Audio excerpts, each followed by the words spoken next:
ভেবে থাকেন আপকামিং পাওয়ার পার্টি ওনারা হেনাদের সাথে খাতিল করে তাদের নিয়ে কাজ করি, ভুল করবেন। কে ক্ষমতায় আসবে এটা এখনই কেউ নিশ্চিত করে বলতে পারে না। বিএনপির প্রধান তারেক রহমানই তার নেতৃবৃন্দের উদ্দেশ্যে বলছে যে আমরা ক্ষমতায় নাই বন্ধুগণ, আমরা যাবো কিনা আমরা জানি না। তাহলে অন্যরা কিভাবে বলে? তো এই যে আপনারা প্রশাসন এখনই বৃষ্টি যেই দিকে ছাতা সেই দিকে এইরকম একটা মনোভাব দেখাচ্ছেন, এটা ঠিক না। এটা শহীদদের রক্তের সাথে স্পষ্ট বেইমানি। পরিষ্কারভাবে মনে রাখতে হবে, আজকে আমরা রাজনীতিবিদদের দুর্নীতি লুটপাটের কথা বলছি, হাসিনার ফ্যাসিবাদের কথা বলছি। হাসিনার ফ্যাসিবাদ হওয়ার জন্য সবচেয়ে বড় দায়ী এদেশের আমলাতন্ত্র, এই প্রশাসন। এসপি বলেন, ডিসি বলেন, তারা তো বহাল তবিয়তে আছে। আওয়ামী লীগ, ছাত্রলীগ, যুবলীগ দলের দেশ ছাড়ছে, তাদের অনেকের বিরুদ্ধে মামলা হয়েছে, গ্রেপ্তার হয়েছে। কয়জন এসপি ডিসি গ্রেপ্তার হয়েছে, কয়জন ইউনো ওসি গ্রেপ্তার হয়েছে। এই ইউনো ওসি এসপি ডিসিরা তো হাসিনার আকাম কুকামের সহযোগী ছিলেন।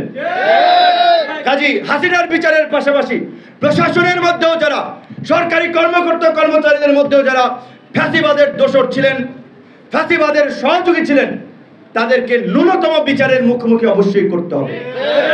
আজকে এই গণহত্যার প্রধান মাস্টারমাইন্ড শেখ হাসিনাকে যদি বিচারের মুখোমুখি করা না যায়, তাহলে শহীদদের আত্মার শান্তি পাবে না। পরিষ্কারভাবে আমরা সরকারকে বলছি, আপনারা ভারতের সাথে শক্তভাবে দেন দরবার করতে হবে, শেখ হাসিনাকে ফেরত দিতে হবে।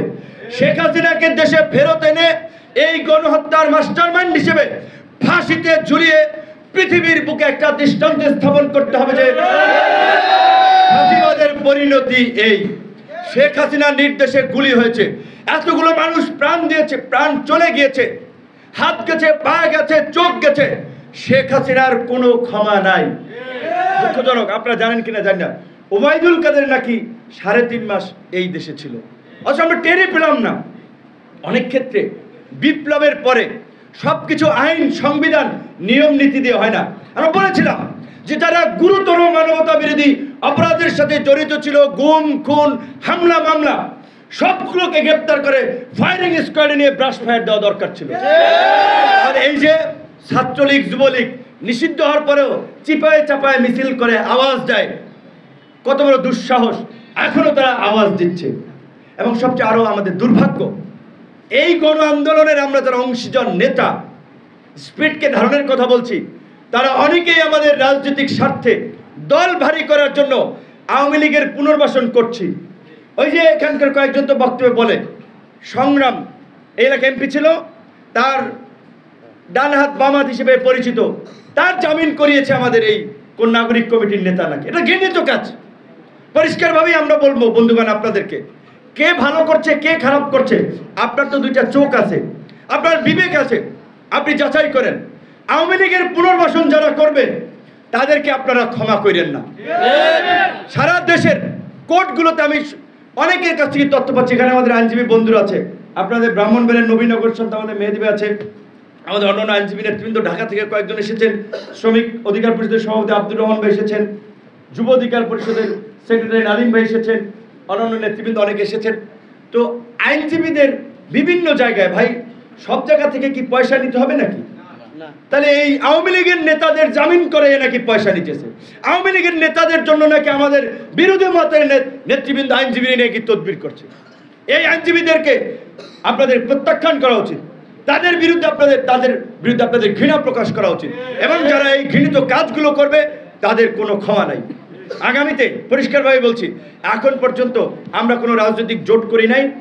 নির্বাচন হবে, গণ অধিকার পরিষদ এককভাবে ট্রাক প্রতীকে সারা দেশের নির্বাচনে অংশ নেবে, এবং জাতীয় নির্বাচনের আগে যেহেতু স্থানীয় নির্বাচন এখন সব এই বিতর্কিত নির্বাচন হওয়ার কারণে প্রতিনিধিদেরকে সরিয়ে দিয়েছে, এখন সরকার আইন শৃঙ্খলা পরিস্থিতি বা এই নৈরাজ্যের পেছনে আরও একটা দায়ী এই স্থানীয় সরকারের জনপ্রতিনিধি না থাকা।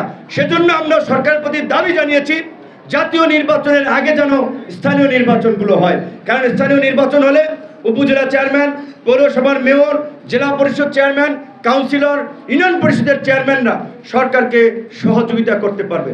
এখন অনেকে বলছে না, এই সরকারের কাজ জাতীয় নির্বাচন করা, স্থানীয় নির্বাচনের কাজ না।